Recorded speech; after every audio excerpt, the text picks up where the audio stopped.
Hello, I'm Brigantia, Blackbird of Blackbird's Brew. Happy Wednesday, and welcome back to our series, The Havamal. This week we look at verse 44, and as always, we examine three different translations. The first translation reads, Hast thou a friend whom thou trustest well, from whom thou cravest good? Share thy mind with them, gifts exchange with them, fair to find him oft. That's all of Bray. Second translation. If you find a friend you fully trust and wish for his goodwill, exchange thoughts, exchange gifts, go often to his house. That's W.H. Auden and P.B. Taylor. And for our third translation. Know if thou hast a friend whom thou fully trustest, then and from whom thou wouldst good derive, thou shouldst blend thy mind with his, and gifts exchange, and often go to see him. That's from Vikinger.org. So, actively build relationships. This verse hits quite hard because we live in an extremely passive, emotionally detached society. For all the people who go around flapping their gums about go after what you want, what's actually taking place is that most people are kind of drifting through existence. They don't really want to go after anything that isn't spoon-fed for them. They're not willing to lift a finger to actually get to know other people. And of course, they have all sorts of excuses, no time, feelings of social awkwardness, oh, I'm an introvert, as if that's somehow a medical condition. But let's be real, these are just excuses for people not being willing to do what they ought to be doing. And it's pretty ridiculous to think that anyone can or should live completely isolated, or that the rest of the world is the one that has the obligation to put forth all the effort into them without any reciprocation. And as far as introversion goes, even the most introverted person benefits from relationships. In fact, introverts most of all need the deepest of relationships to be truly emotionally satisfied. And those relationships don't come about by accident. It involves effort and prioritizing it and being invested in people.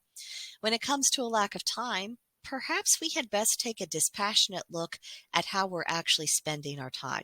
Write it down on a sheet of paper if you have to.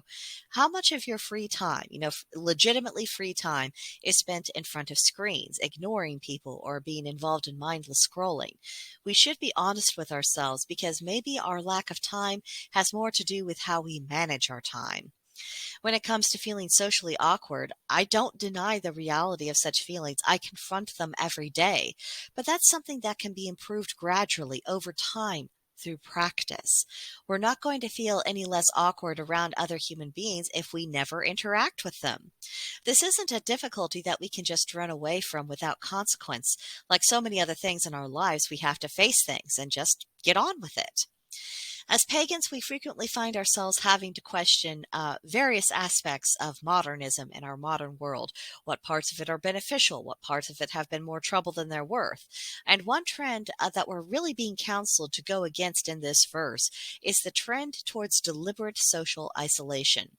Tech and social media cannot replace what we can get from meaningful friendships and family ties. And we can begin modestly and inexpensively. What about just taking a walk through your neighborhood and just saying hello to other passersby? It doesn't have to be an involved conversation. A smile and good morning would suffice. But just get comfortable with the idea of interacting with other humans, and do this gradually. Build yourself up. It's usually not as bad as what we fear in our minds. And then find something in your local community to participate in, perhaps a book club at the local library. The benefit of groups that come together for a specific purpose to talk about specific things is that when you go there, you have an automatic anchor to get into a conversation. And then once you establish that common ground of, I read this book, I thought this, what did you think? And then everything can just evolve organically from there.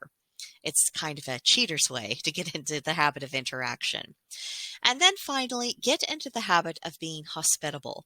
You don't have to go to great expense to have a friend over for dinner. I mean, after all, they're your friend. They already like you.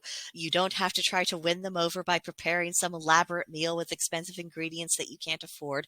Just choose something you both like. Maybe have a few board games or other kinds of entertainment at the ready, and just enjoy each other's company.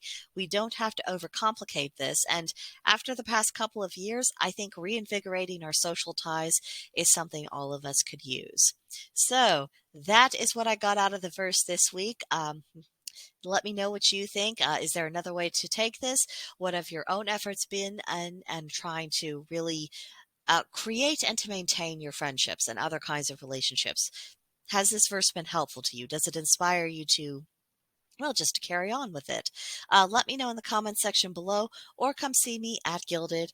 There's a link to our server, Blackbird's Brew, in the description box, and I would love to hear from you there.